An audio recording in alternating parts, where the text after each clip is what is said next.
this is nasty. The reigning world chess champion getting absolutely pummeled. He was on his Gukesh D game today, not the A game, and by the one and only Blitz Beast Hikaru Nakamura. This is titled Tuesday on chess.com. Early event. I'll bring you the tournament details at the end. First, let's dive in on this pummeling.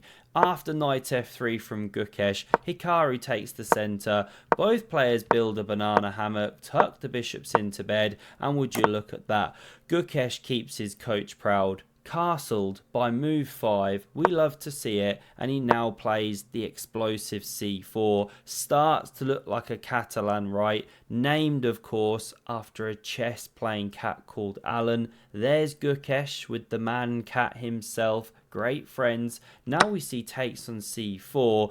Did Gukesh blunder a pawn? Did he forget that knights do not belong on the edge of the board? Well, no. He's going to win it back, or is he? Hikaru covers that pawn, but watch this.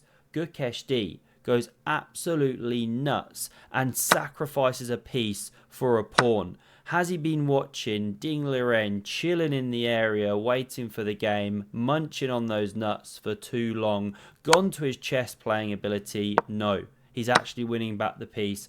All is right in the world. Don't blunder your queen. Hikaru desperate to force that Botez gambit, but Gukesh spots it. What a top 10 player. He attacks the pawn, defended here, and now look at this for a move. Pawn e3, very ugly, supports the centre.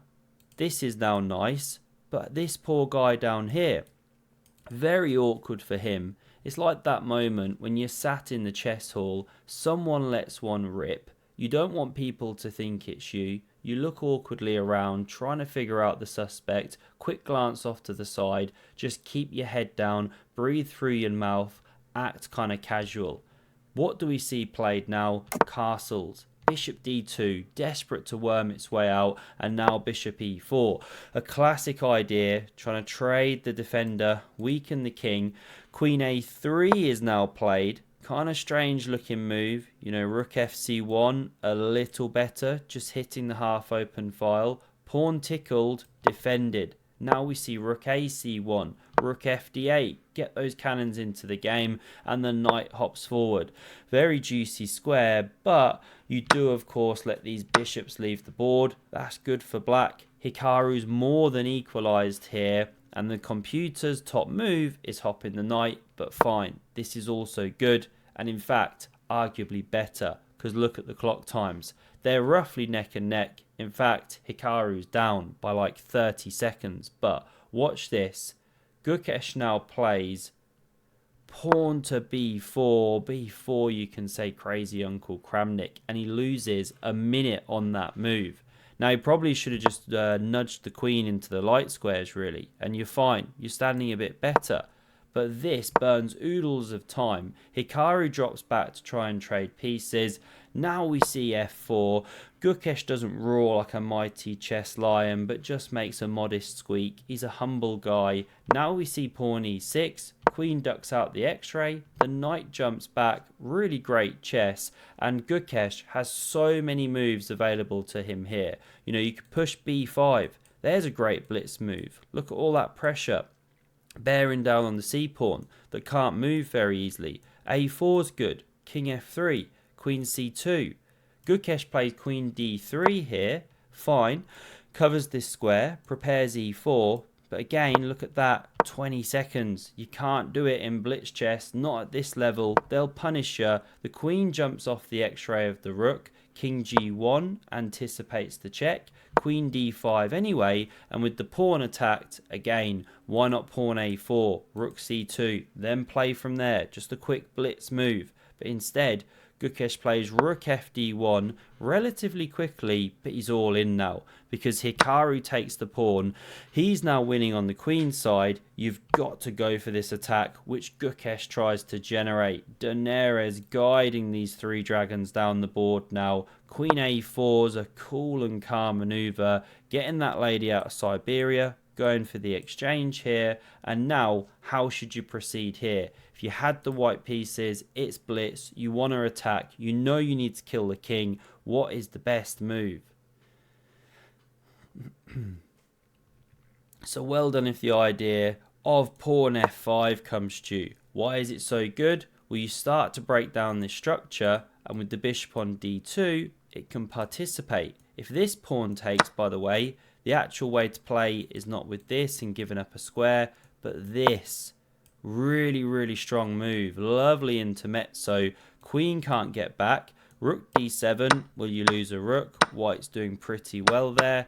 So what to do? It's not easy after queen c4. Knight takes is actually best, letting the queen crash through. But it's a crazy game. And if g takes, then you can take like this. And like we mentioned, the bishop streaming out to g7 now. Who knows what's going on here? Full game, full attack brewing. So that was the way to go. But Gukesh plays bishop e1. Just not the square. It can no longer bounce to g5. a6 simply from Hikaru. Now there's a sign you're taking too long on the attack. f5 still playable, but not as strong without the bishop in the attack. So Gukesh plays pawn g4. Sure, Andrea's spinning the beats at this point. How can you not, for such an army, a phalanx of pawns being chucked down the board? But cool and calm, Hikaru the party pooper plays queen b5, trying to get the queens off. Then where's your attack? So obviously you keep them on the board. Now that's a wall of soldiers we're enjoying, but knight d7. It's one of those moments where truth interrupts with all her matter of fact. Fine, your forces look good, but actually I'm trading pieces. Where's your breakthrough? And Gukesh just blunders here. He should definitely play knight d3. Don't allow the trade. Maintain this huge space advantage here. Cover the pawn twice even, and it's very much a game. You can keep attacking, but no knight d3. Instead, bishop h4. Looks like Hikaru's blundered because the rook's attacked. Has to move out the way. You know, you can't block or anything. f6, well, is incredibly ugly. Probably you just take, then take the pawn, but something Gukesh has missed. This one doesn't have to move or be blocked.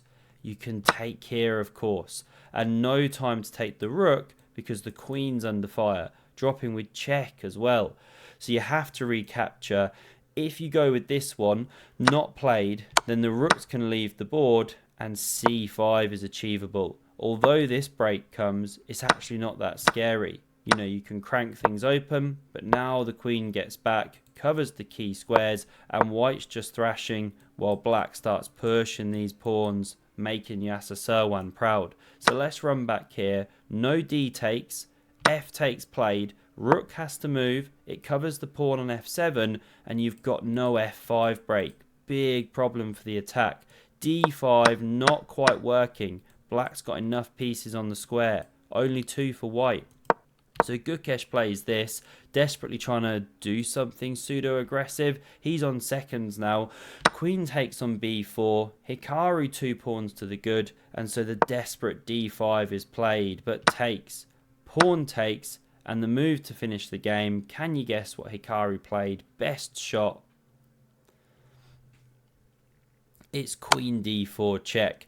Suddenly, it's white's king that's exposed. So often the theme when the f-pawn pushes, if it then backfires. If the king goes somewhere, doesn't matter. Well, you can pick which pawn you want to actually gobble on. This one looks nice because you also force the queens off. No counterplay, 2 connected passes win the game. So here we saw resigns, and Hikaru didn't just beat Gukesh, he took home the whole tournament, beating many others as well, though it should be known many top players weren't playing, like Carlsen and Neiman and others that were playing out in the Las Vegas freestyle, right? Hope you enjoyed this one. Smash subscribe if you did, and have a look at the video on screen if you want to see an epic game between Faustino Oro, Hikaru Nakamura. Thanks a lot for watching, and see you soon. Cheers.